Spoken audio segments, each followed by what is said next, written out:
Je suis à moitié parisien et à moitié savoyard. À Saint-Jean-de-Maurienne, en Savoie, il y a une usine Péchinet. Quand j'ai fini mes études, j'ai été embauché par cette usine. Et puis, je me suis un petit peu promené en Europe. Entre autres, j'ai démarré une usine en Hollande, j'en ai démarré une en Grèce. Et un jour, on m'a envoyé en Ariège pour démarrer ce qu'on appelait une tour à pâte ici, c'est-à-dire une usine qui servait à fabriquer des électrodes, des anodes pour mettre sur les cuves à électrolyse. Au départ, j'ai une formation à Bac+2 en électronique industrielle. C'était en 1972, donc c'était vraiment les tout débuts de l'automatisation et de la robotique. Donc j'étais dans le créneau. Et on m'a demandé un jour de basculer directement au service administratif. Donc je suis rentré au service administratif, j'étais responsable à l'époque des services intérieurs, c'est-à-dire de tout ce qui n'était pas industriel, tout ce qui était vestiaire, tout ce qui était les voiries dans l'usine, toutes ces choses-là dépendaient des services intérieurs. Donc j'ai travaillé sur l'usine d'Ozat, sur l'usine de Sabar, sur l'usine de Mercus et celle de Lannemezan.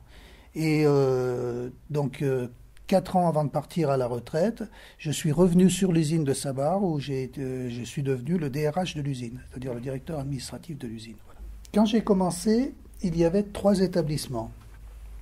Il y avait l'établissement de Mercus, qui comptait une centaine de personnes, et l'établissement d'Ozat, qui comptait 120 personnes, et l'établissement de Tarascon, donc celui qu'on appelait Sabar, il y avait un peu plus de 800 personnes.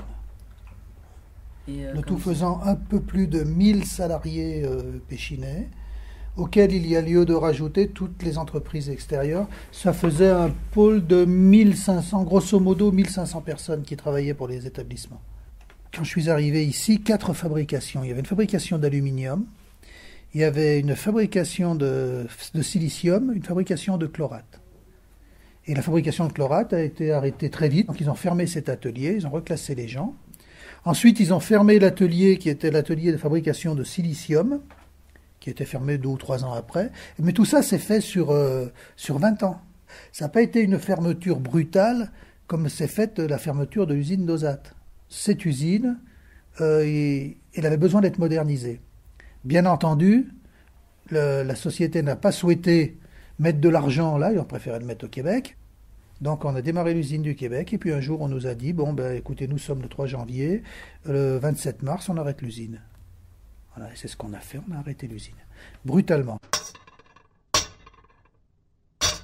Dans une tonne d'aluminium, vous avez plusieurs choses, on va prendre une tonne d'alu.